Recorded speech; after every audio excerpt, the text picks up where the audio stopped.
الحمد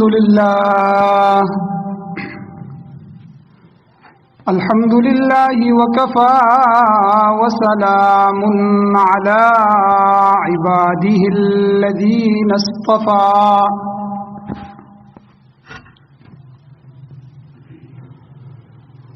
أما بعد فأعوذ بالله من الشيطان الرجيم بسم الله الرحمن الرحيم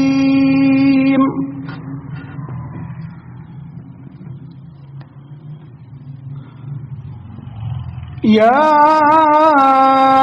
أيها الذين آمنوا أطيعوا الله وأطيعوا الرسول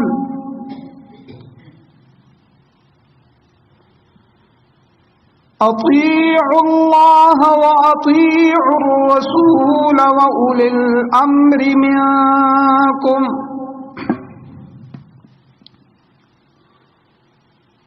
فإن تنازعتم في شيء فردوه إلى الله والرسول إن كنتم تؤمنون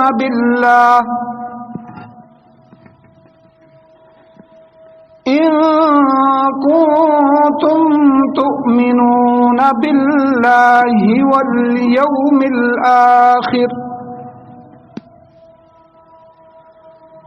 ذلك خير وأحسن تأويلا.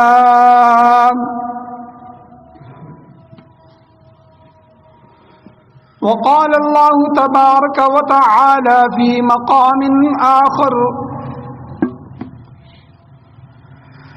فلا وربك لا يؤمنون حتى يحكموك فيما شجر بينهم ثم لا يجدوا في أنفسهم حرجا مما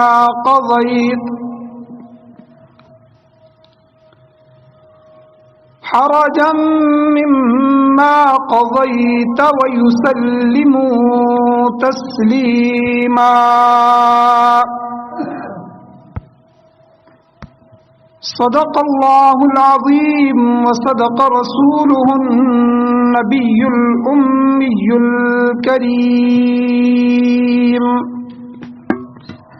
درود شریف پڑھیں. اللهم صل على سيدنا محمد وعلى آل سيدنا مولانا محمد مبارک صلی اللہ علیہ وسلم.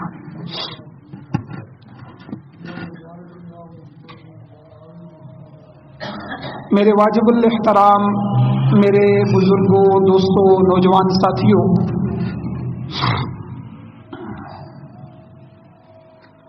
گزشتہ 2 جمعوں سے یہ بات تفصیلاً بیان ہو رہی تھی کہ ہمارے اوپر اللہ تعالیٰ کے بے شمار احسانات ہیں، ان کو ہم شمار نہیں کر سکتے، ان کو ہم گن نہیں سکتے. اور قرآن مجید میں بھی اللہ نے فرما دیا وَإِن تَعُدُّوا نِعْمَةَ اللَّهِ لَا تُحْصُوهَا، کہ اگر تم اللہ کی نعمتوں کو شمار کرنا شروع کر دو، اللہ کی نعمتوں کو گننا شروع کر دو، تو تم ان کو احاطہ شمار میں نہیں لا سکتے.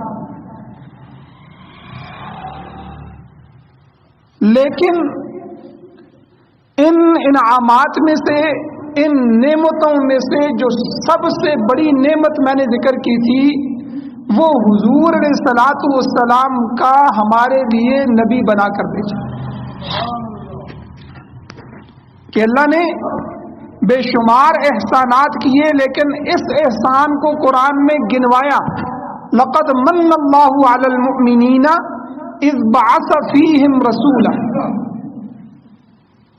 کہ ایمان والوں پر میں نے، اللہ نے احسان کیا ہے کہ میں نے اپنا خاص رسول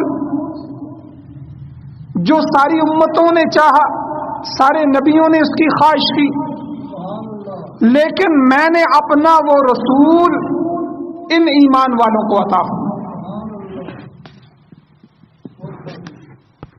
اور مضمون یہ چل رہا تھا کہ جب اللہ کی نعمت، احسان اور انعام اتنا بڑا ہے تو اس کا شکریہ بھی بڑا ہونا چاہیے۔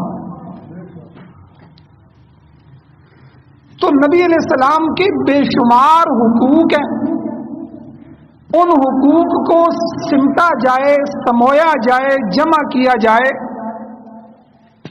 تو وہ 3 حقوق میں آ کے اکٹھے ہو جاتے ہیں۔ ان میں سے 2 حقوق پچھلے 2 جمعوں میں بیان ہو چکے۔ ایک حق نبی علیہ السلام کا یہ ہے کہ حضور سے محبت کی جائے، محبت رسول۔ اس میں بے شمار واقعات میں نے آپ کے سامنے بیان فرمائے، قرآن و سنت کا ضابطہ بیان فرمایا، نبی صلی اللہ علیہ وسلم کی زبان سے کتنی محبت کرنی ہے۔ حدیث مبارکہ میں خود حضور نے فرمایا کہ لا یؤمن احدکم حتی اکون احب الیہ من والدہ وولدہ والناس اجمعین، کہ تم نے مجھ سے اپنی اولاد سے بھی زیادہ، اپنے والدین سے بھی زیادہ اور تمام مخلوقات، تمام انسانیت سے زیادہ محبت کرنی۔ تو محبت میں بھی ہم نے حق ادا کرنا ہے۔ اور یہ بات بھی بیان ہوئی تھی کہ خالی محبت کسی کام کی نہیں، چاہے خالص ہی کیوں نہ ہو۔ اور یہ خالص محبت کئی کافروں کو بھی حاصل تھی، جن میں نے ابو لہب کا بھی ذکر کیا کہ حضور کی پیدائش پر اس نے خوشی منائی، اور جس باندی صوبیہ نے آ کر خوشخبری سنائی، اس باندی کو اس خوشی میں اس نے آزاد کر دیا۔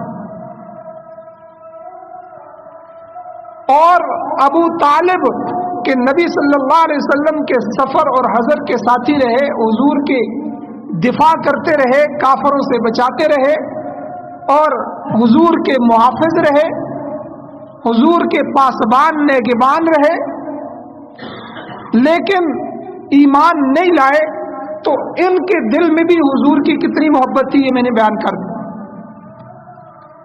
تو پتہ یہ چلا کہ محبت رسول حضور علیہ السلام کا حق ہے، لیکن خالی محبت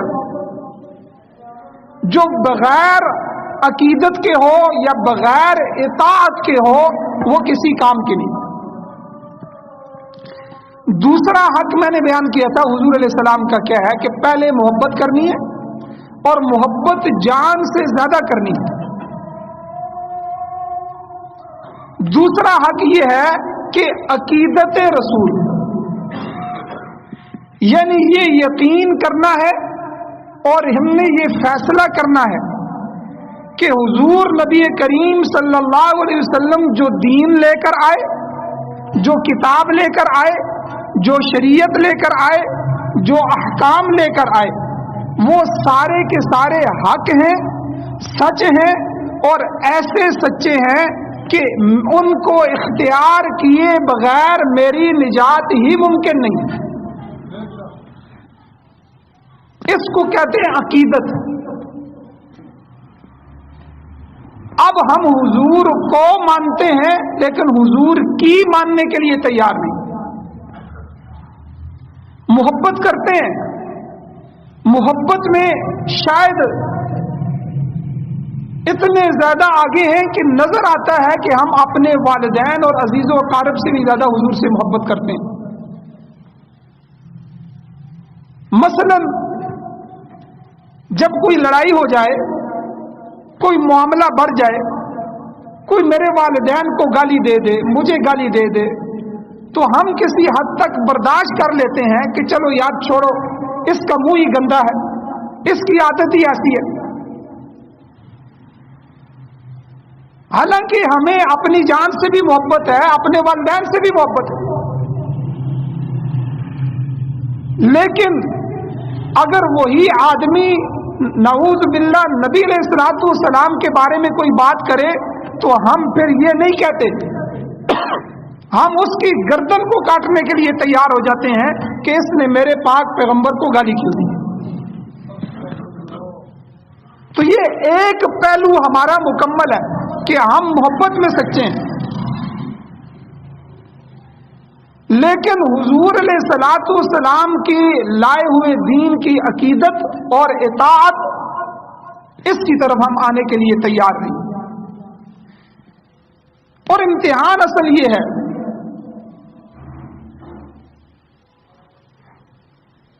اب ایک صحابی آئے، بڑے فکر مند تھے، صحابہ کو حضور سے بڑی سچی محبت ہوتی تھی، میں نے کتنے واقعات پچھلے جمعے بیان فرمائے۔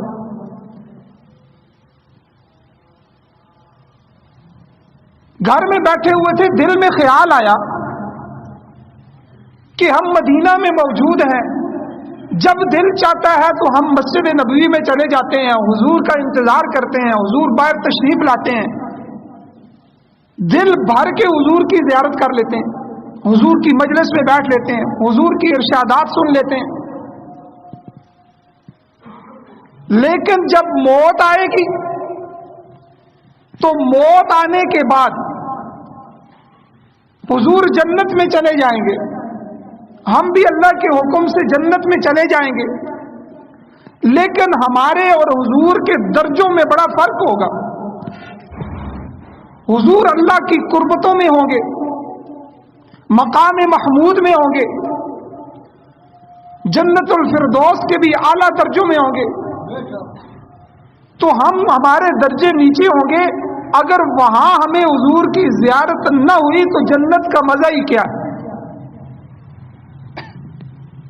تو صحابی کو اس خیال نے تنگ کیا، پریشان کیا، تو وہ آقا علیہ السلام کی خدمت میں آ گئے اور سارا یہ خیال، یہ پریشانی آقا علیہ السلام کے سامنے ذکر کر دی۔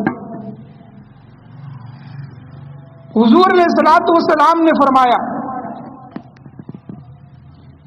المرء مع من احبہ، یہ حضور نے حدیث ارشاد فرمائی، آدمی اسی کے ساتھ ہوگا جس کے ساتھ اس کی محبت ہو۔ کہ تم میرے صحابی ہو، تم محبت میں سچے ہو،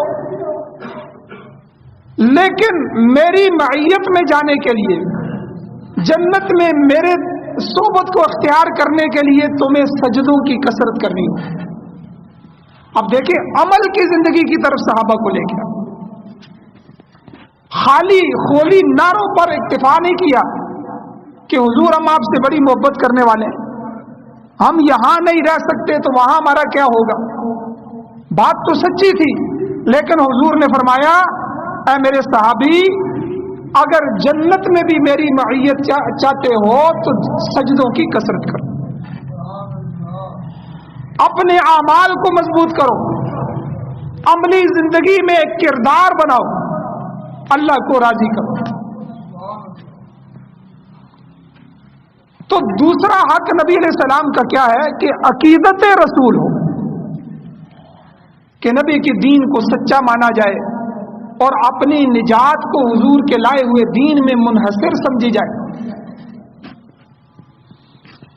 اس کے بارے میں بھی تفصیلاً گزشتہ جمعہ بھی گفتگو ہوئی تھی کہ عقیدت رسول بھی بعض کافروں کو حاصل تھی، اگرچہ وہ اختیاری نہیں تھی۔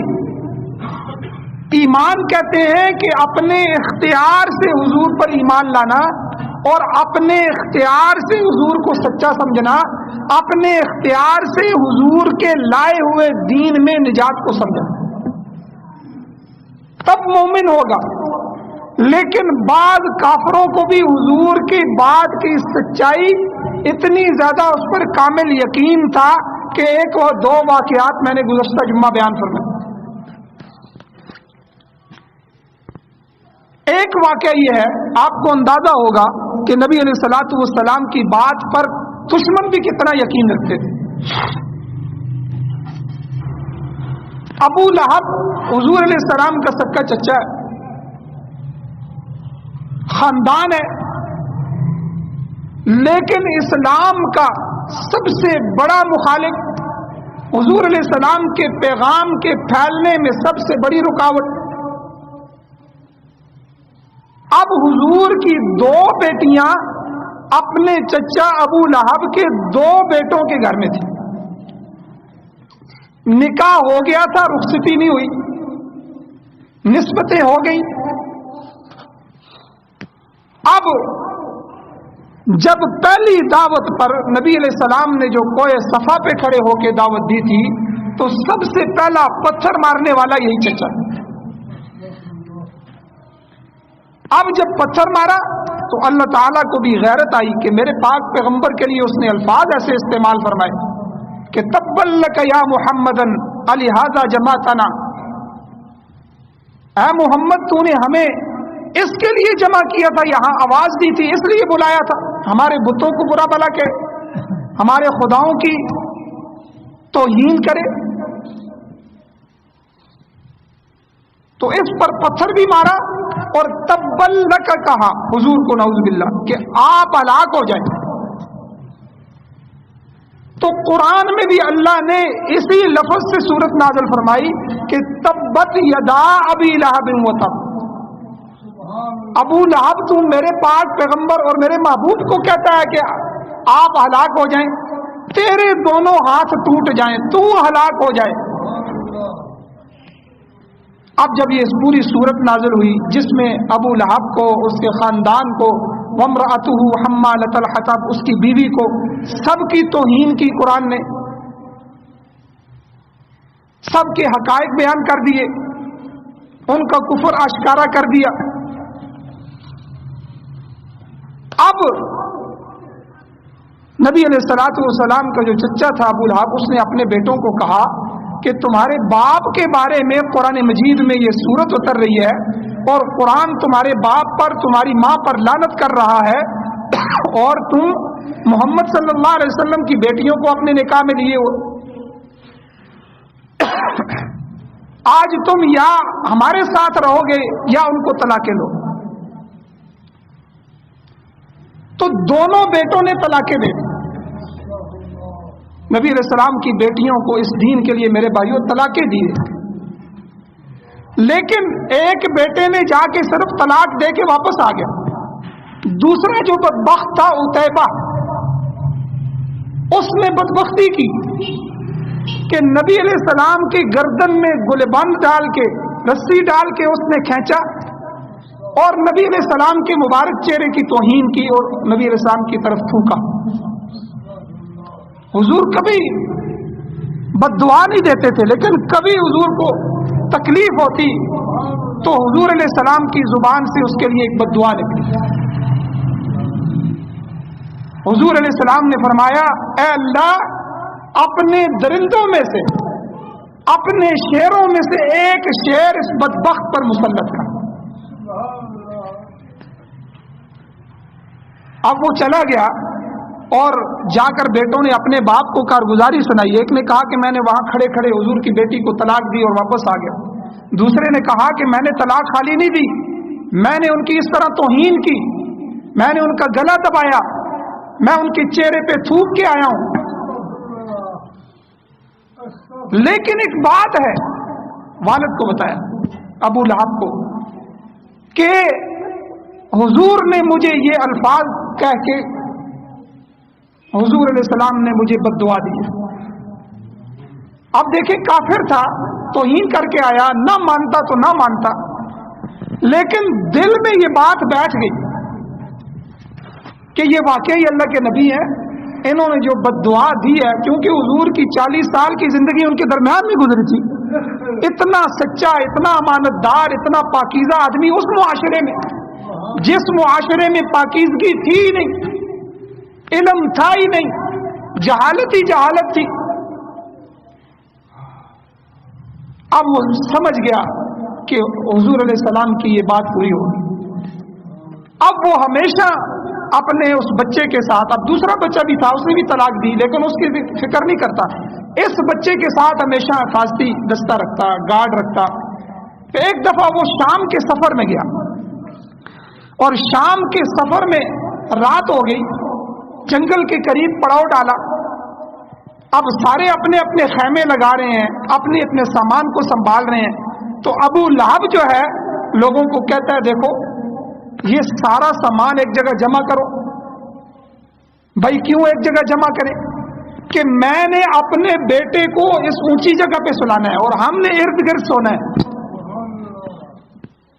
اب اس سفر میں بھی اسے یاد ہے کہ محمد صلی اللہ علیہ وسلم نے بد دعا دی تھی. اب رات ہو گئی، انہوں نے سامان جمع کیا، ڈھیر لگ گیا، اپنے بیٹے کو اس کو اوپر سلا دیا، سارا لشکر، سارا جو قافلہ تھا وہ ارد گرد سو گئے. تو احادیث میں آتا ہے کہ رات کے وقت ایک درندہ آیا، اس نے سب کو سونگا اور آخر چھلانگ لگا کے اس مال کے اوپر گیا اور اس کو چیر پھاڑ کے اس کے ٹکڑے ٹکڑے کر کے واپس جنگل میں چلا گیا. اب کہنے کا مطلب یہ ہے کہ ہم محبت رسول میں تو حضور کا حق ادا کر رہے ہیں. اب خالی محبت رسول بغیر عقیدت کے کوئی فائدہ نہیں دے گی جب تک حضور کے لائے ہوئے دین کو 100% سچا نہیں سمجھیں گے اور اس پہ اپنی نجات کو نہیں سمجھیں گے. پھر خالی عقیدت رسول بھی کسی کام کی نہیں ہے جب تک اطاعت رسول بھی نہ ہو.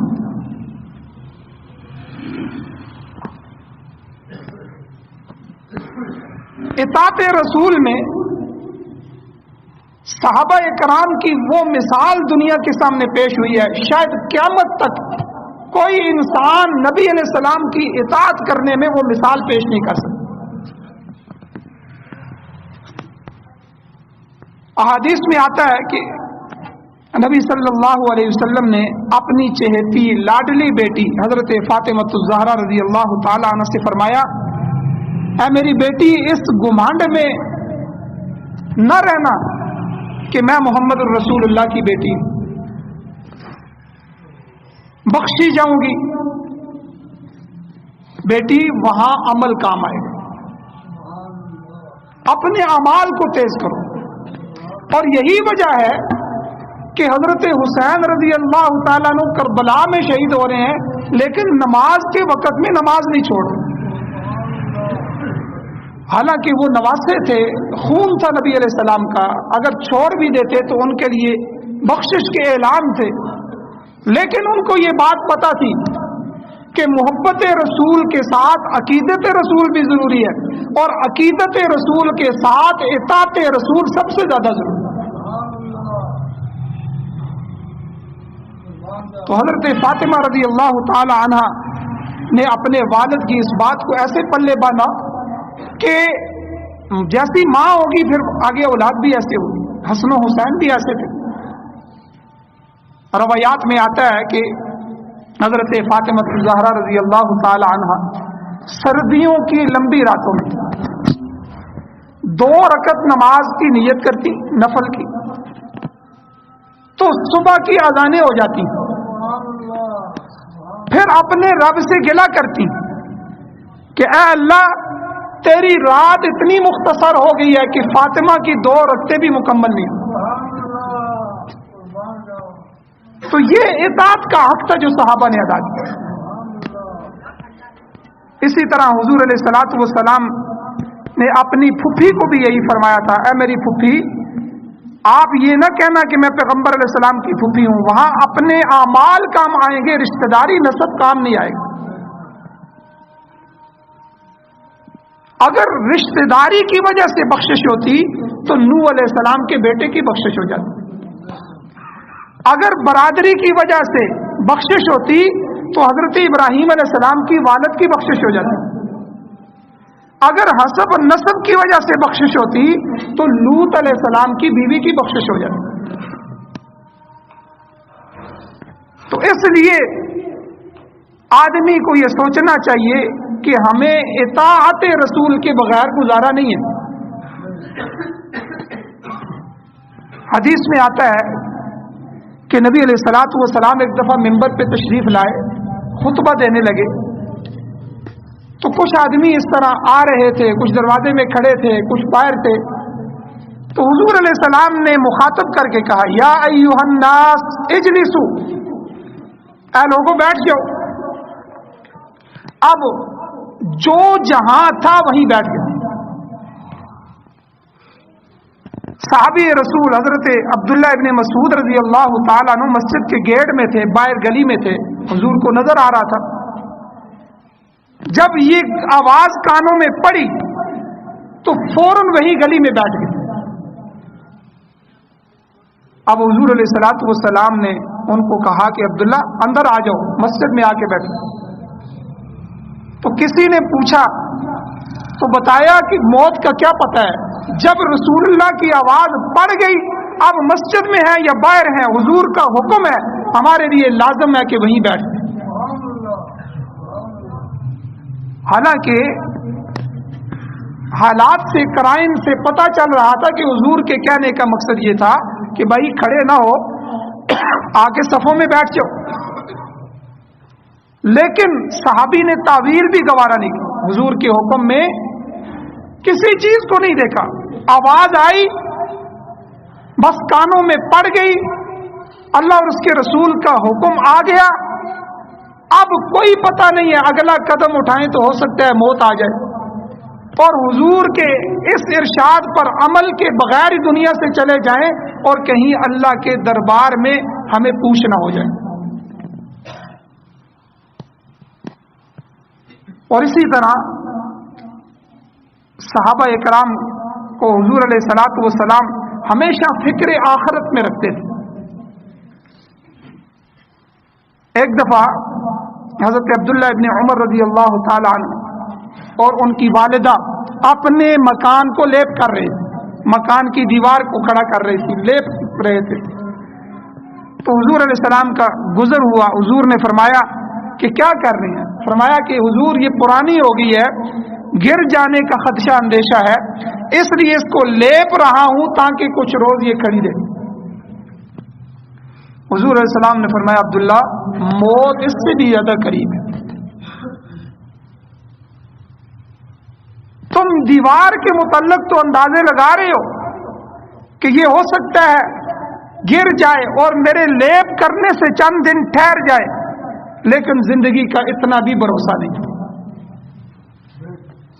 حضور علیہ السلام نے فوراً آخرت کی طرف متوجہ کیا تاکہ اس کچی دیوار میں بھی میرے صحابی کا دل نہ لگ جائے. اور میرے بھائیوں، روح جو ہوتی ہے نا، جتنی دنیا میں پہ وسط ہوگی اتنا ہی موت کے وقت اس کو نکالنے میں تکلیف ہوگی. فضائل اعمال میں بھی واقعہ موجود ہے، احادیث میں آتا ہے، بلکہ کسی اللہ والے کا واقعہ لکھا ہے کہ وہ آئے اور کسی سے پوچھا کہ یہاں کوئی صاف پانی کا چشمہ ہے. انہوں نے کہا کہ بھئی صاف پانی کا چشمہ ہے، یہ سامنے چشمہ ہے اس طرف. کیوں، کیا کرنا چاہتے ہیں؟ بھئی میں مرنا چاہتا ہوں. اب اس آدمی نے دیکھا کہ وہ بزرگ گئے، انہوں نے پانی پیا اور وہاں سے تازہ وضو کیا. وضو کرنے کے بعد وہاں نماز پڑھی، نماز پڑھنے کے بعد لیٹ گئے اور کہتے ہیں جب میں گیا تو ان کی روح پرواز کر چکی. یعنی اتنی آسانی سے مر جانا، یہ اہل اللہ کے اندر کی بات ہوتی ہے. دنیا سے قطع تعلق، دنیا کے اندر رہتے ہوئے، دنیاوی معاملات کرتے ہوئے، سب کچھ نبھاتے ہوئے بھی دنیا کو اپنے دل میں نہیں لانے دیے. تو سب سے زیادہ ولی جو جماعت گزری ہے وہ صحابہ کی جماعت ہے، کہ جس کی تربیت، جن کے پیر خود حضور علیہ السلام تھے. ہر لمحے، ایک روایت میں آتا ہے ایک دفعہ بہت سے صحابہ اونٹوں پر جا رہے تھے، ایک جماعت پوری صحابہ کی، تو حضور علیہ السلام بھی تشریف لے جا رہے تھے. سرخ یمنی چادریں، اس وقت یمن کی خوبصورت چادریں ہوتی تھیں، تو وہ اونٹوں پر پڑی ہوئی تھیں اور وہ جو قطار پہ جا رہے تھے تو ایک خوشنما خوبصورت منظر تھا.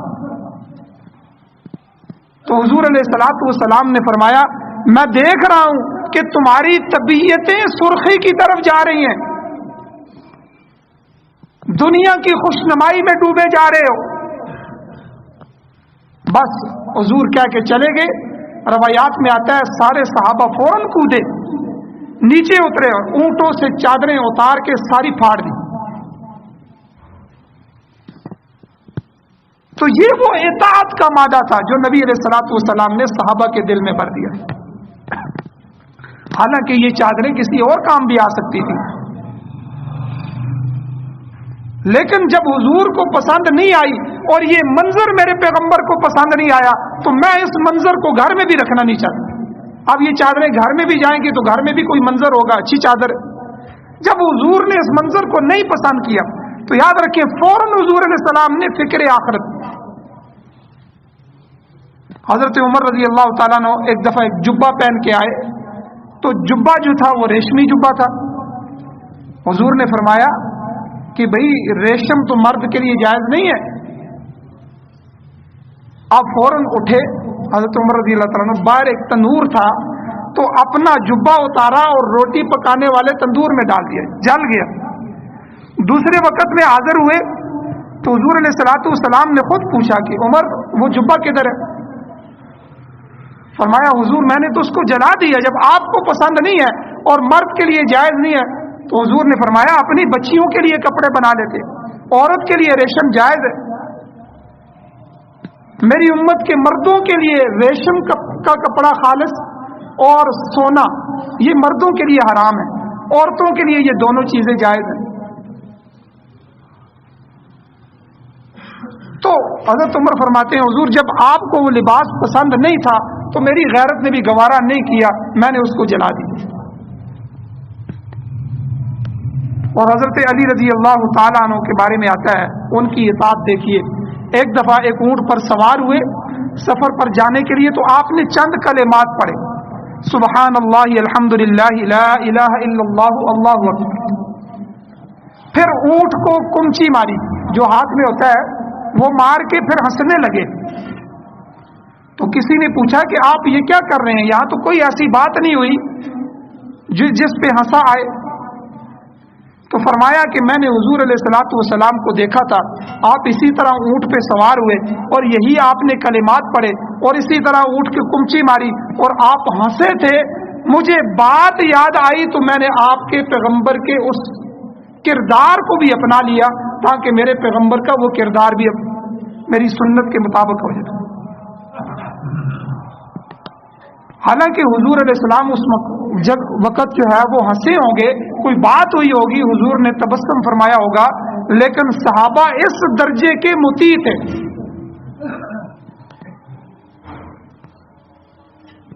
اسی طرح بہت سارے واقعات ہیں میرے بھائیوں کہ نبی علیہ الصلوۃ والسلام کی اطاعت صحابہ کرتے تھے.